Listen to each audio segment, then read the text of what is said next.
നിങ്ങളുടെ സ്ഥാപനത്തിൽ പല മാനേജേഴ്സിനെ അല്ലെങ്കിൽ പല ലീഡേഴ്സിനെയൊക്കെ നിങ്ങൾ നിയമിച്ചു, പക്ഷേ നിങ്ങൾ ഉദ്ദേശിക്കുന്ന റിസൾട്ട് കിട്ടുന്നില്ല എന്നൊരു പരാതിയൊക്കെ ഉണ്ടാവില്ലേ? അതിന് നമ്മൾ ലീഡർഷിപ്പിൻ്റെ ഫ്രെയിം വർക്ക് ഉണ്ട്, അല്ലെങ്കിൽ അതിനൊരു 3 ലെവലുകളുണ്ട്. ഇത് ഏതൊക്കെയാണെന്ന് പഠിച്ചു കഴിഞ്ഞാൽ നിങ്ങൾക്ക് അത് വളരെ യൂസ്ഫുൾ ആയിരിക്കും നിങ്ങൾ മാനേജ്മെൻറ്റ് ലെവലിലേക്ക് കമ്പനിക്ക് കൊണ്ടുപോകുമ്പോൾ. അപ്പോൾ ഇതിൽ 3 ടൈപ്പ് ഓഫ് ഉള്ളതെന്ന് പറയുന്നത്, ഒന്ന് ഡൂവേഴ്സ് എന്നാണ് പറയുക. ഓക്കെ, കുറച്ച് എക്സിക്യൂഷന് പ്രാധാന്യം കൊടുക്കുന്ന ആൾക്കാരായിരിക്കും ഡൂവേഴ്സ് എന്ന് പറയുന്നത്. അതേപോലെ തന്നെ 2 മാനേജേഴ്സ് എന്ന് പറയാം, അവർ പ്രോബ്ലം സോൾവിങ് സ്കില്ല് കൂടുതലുള്ള ആളായിരിക്കും. 3 ക്രിയേറ്റേഴ്സ് എന്ന് പറയാം, അവരാണ് സ്ട്രാറ്റജിക്കലി തിങ്ക് ചെയ്തിട്ടൊക്കെ ഡിസിഷൻ എടുക്കുക. അപ്പോൾ ഇതെന്തൊക്കെയാണ് ഇതിൻ്റെ ലെവൽ 1 ഏതാണ് 2 ഏതാണ് ഡീറ്റെയിൽഡ് എക്സ്പ്ലനേഷനിലേക്ക് പോകും. അപ്പോൾ നമുക്ക് ആദ്യം ഡുവർ എന്ന് പറഞ്ഞു കഴിഞ്ഞാൽ എന്താണെന്ന് നോക്കാം. ഇവർ കൂടുതൽ പ്രാധാന്യം കൊടുക്കുക എന്ന് പറഞ്ഞു കഴിഞ്ഞാൽ ടാസ്കുകൾ എക്സിക്യൂട്ട് ചെയ്യുന്നതിൽ, സിസ്റ്റംസ് SOP ഒക്കെ പഠിക്കുന്നതിൽ, അതേപോലെ ഓപ്പറേഷണൽ ബേസിൽ കാര്യങ്ങളിലേക്ക് ഇവർ എന്ത് ചെയ്യുക, കൂടുതലായിട്ട് ഫോക്കസ് ചെയ്യാറുണ്ട്. ഈ കാറ്റഗറി ആളുകൾ കൂടുതൽ ഫോക്കസ് ചെയ്യുക എന്ന് പറഞ്ഞു കഴിഞ്ഞാൽ ഇവരുടെ ഒരു കോർ എക്സ്പെക്റ്റേഷൻ എപ്പോഴും ഇമേഴ്സൻസ് ആയിരിക്കും. ഇപ്പോൾ എനിക്ക് തോന്നിയിട്ടുണ്ട് ഈ ഒരു ലെവലിലുള്ള ആളാണ് തോന്നിയിട്ടുണ്ട്. എന്താ വെച്ചാൽ എന്തെങ്കിലും ഒരു കാര്യം ചെയ്യുകയാണെങ്കിൽ അതിൽ പൂർണ്ണമായിട്ട് അയാൾ മുഴുകിയിട്ട് ചെയ്യുക, ബാക്കി അതിൻ്റെ ചുറ്റുപാടുള്ള കാര്യങ്ങളൊന്നും കാണില്ല. മറ്റേ സിനിമയിൽ പറഞ്ഞ പോലെ അവൾ വന്നു കഴിഞ്ഞാൽ പിന്നെ നമ്മൾ ചുറ്റുപാടുള്ളത് കാണുന്നത്, അയാൾക്ക് ആ വർക്ക് ഏറ്റെടുത്ത് കഴിഞ്ഞാൽ അതിലേക്കായിരിക്കും എന്ത് ചെയ്യുക, കൂടുതൽ ഫോക്കസ് ചെയ്യുക. അയാളെപ്പോഴും ഏതായാലും കൂടുതൽ കാര്യങ്ങൾ പഠിക്കാൻ, അയാളുടെ വർക്ക് ഇമ്പ്രൂവ് ചെയ്യാൻ, സ്കിൽ മാസ്റ്ററി ആൾക്ക് പറ്റും. അപ്പോൾ സ്കില്ല് കൂടുക, ഒരു ഇമ്പ്രൂവ്മെൻറ്റ് അയാൾക്ക് പെട്ടെന്ന് അവർക്ക് ഇമ്പ്രൂവ് ആവേണ്ടി വരും. അതേപോലെ തന്നെ സിസ്റ്റമൊക്കെ കൺസിസ്റ്റൻ്റ് ആയിട്ട് ചെയ്യുക. ഇതൊക്കെയാണ് ഇവരുടെ ഒരു ബേസിക് ആയിട്ടുള്ള കാര്യങ്ങൾ എന്ന് പറയുന്നത്. പക്ഷേ ഇതിൽ തന്നെ 2 ടൈപ്പ് ആളുകളുണ്ട്, ഒന്ന് ഈസി മോഡും ഒന്ന് ടർബോ മോഡ്. 2 ആളുകളുണ്ട് ഇതിൽ തന്നെ ഉണ്ടാകുന്ന ആളാണ്. ലെവലിൽ തന്നെ 2 ലെവലുണ്ട്. ഒന്ന് ഈസി മോഡ് പറഞ്ഞാൽ മിനിമം എഫേർട്ടും ഒരു സ്ലോ ഗ്രോത്ത് ഉണ്ടാക്കുക, അവർ മുഴുകും, പക്ഷേ അവരിങ്ങനെ പതുക്കെ പോകുന്നു. ടർബോ മോഡ് പറഞ്ഞാൽ ഹൈ ലേണിങ്ങും ഫാസ്റ്റ് ഗ്രോത്ത് ആയിരിക്കും. ഞാനിങ്ങനെ സക്സസ്ഫുൾ ആയിട്ടുള്ള ആളുകളെ കണ്ടതിലെല്ലാം ഈ ടർബോ മോഡാണ്.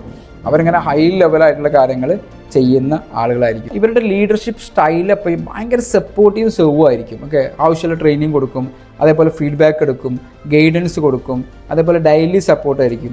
എപ്പോഴും ഉണ്ടാവുമെന്ന് പറഞ്ഞാൽ ഹാപ്പി ടു ഹെൽപ്പ് പറഞ്ഞാൽ I am here to help you learn.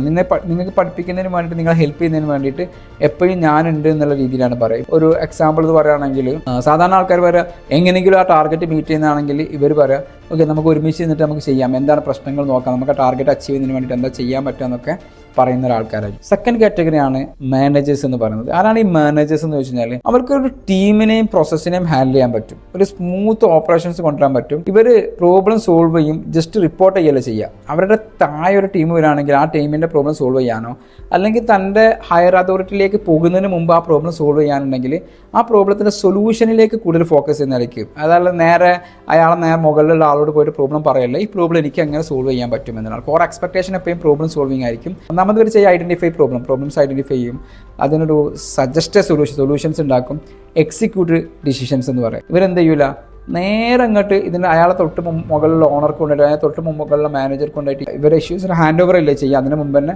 Solve ചെയ്യാൻ നോക്കുമെന്നാണ് അവരുടെ പ്രത്യേകത എന്ന് പറഞ്ഞത്. ലീഡർഷിപ്പ് സ്റ്റൈൽ കുറച്ച് ഡിമാൻഡ് ആയിരിക്കും, കുറച്ച് കമാൻഡിങ് പവറിലായിരിക്കും ഉണ്ടാകുക. അവരെപ്പോഴും പറയുക ഒരു ടോൺ എന്ന് പറഞ്ഞാൽ ഒരു ആക്ഷൻ പെട്ടെന്ന് എടുക്കുക, അതേപോലെ എനിക്കതിൻ്റെ പ്ലാൻ തരൂ, അതേപോലെ അത് സോൾവ് ചെയ്തിട്ട് തന്നെ അപ്ഡേറ്റ് ചെയ്യുന്നൊക്കെ പറയുന്ന ഒരു രീതിയിലായിരിക്കും. ഒരു അക്കൗണ്ടബിലിറ്റി ആയിരിക്കും അയാൾ സെൻട്രൽ നിൽക്കുക. ഓക്കെ, ഒരു അക്കൗണ്ടബിലിറ്റി ഇങ്ങനെ സെൻട്രൽ നിൽക്കുന്ന രീതിയിലായിരിക്കുകയാണ് എന്ത് ചെയ്യുക, എപ്പോഴും ചെയ്യുക എന്ന് പറഞ്ഞു കഴിഞ്ഞാൽ. ഇവരുടെ ഒരു എക്സാമ്പിൾ പറയുകയാണെങ്കിൽ, ക്ലയൻറ്റ് റെസ്പോണ്ട് ചെയ്യുന്നില്ല എന്നൊരാൾ പറയുകയാണെങ്കിൽ ഇവർ പറയുകയാണെന്ന് കഴിഞ്ഞാൽ okay I will call the client എന്ന് പറയില്ല, പകരം അവർ വെച്ചാൽ ഇവർ അങ്ങനെ ക്ലയൻറ്റ് കൊടുക്കുന്നില്ല, എന്തുകൊണ്ടാണ് കോൾ എടുക്കാത്തത്, എന്താണ് നിങ്ങൾ അത് ചെയ്യാൻ പോകുന്നത്, ഈ ഒരു രീതിയിലുള്ള കാര്യങ്ങളായിരിക്കും എന്ത് ചെയ്യുക ഇവർ ചെയ്യുക എന്നതാണ്.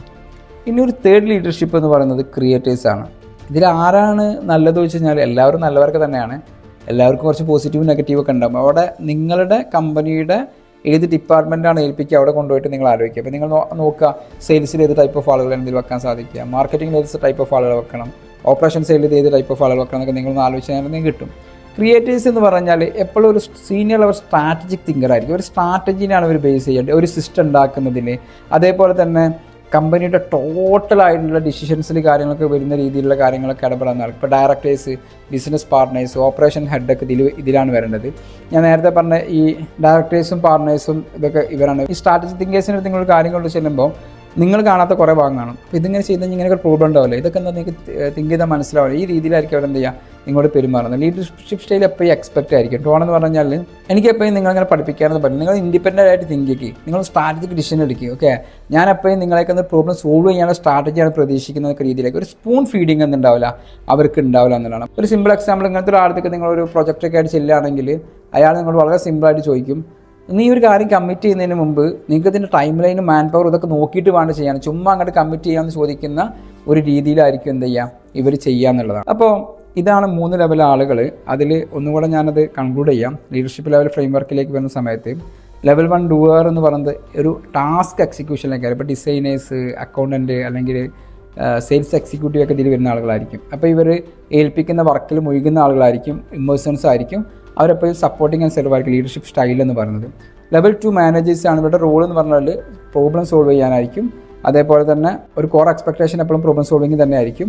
ഒരു ലീഡർഷിപ്പ് സ്റ്റൈൽ എന്ന് പറയുന്നത് ഡിമാൻഡിങ് ആയിരിക്കും. HR മാനേജേഴ്സ്, ഓപ്പറേഷൻ മാനേജേഴ്സ് ഒക്കെ ഇതിൽ വരുന്നതാണ്.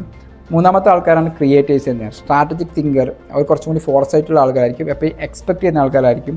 അവരാണ് ഈ ഡയറക്ടർ ബോർഡ് മെമ്പേഴ്സിലൊക്കെ വരുന്ന ആളുകൾ എന്ന് പറയുന്നത്. അപ്പം ഈ ലീഡർഷിപ്പ് മനസ്സിലാക്കിയിട്ടുണ്ടാവുന്നുള്ള കോൺസിക്വൻസ് എന്താ ഞാൻ പറഞ്ഞുതരാം. ഇപ്പം നിങ്ങൾ ഒരു ഡൂവേഴ്സിനോട് കൊണ്ട് ഡിമാൻഡ് ചെയ്യുകയാണെങ്കിൽ അവർ പാനിക്കാവും. അവർക്ക് നിങ്ങൾക്ക് റിസൾട്ട് ചെയ്യാൻ സാധിക്കില്ല.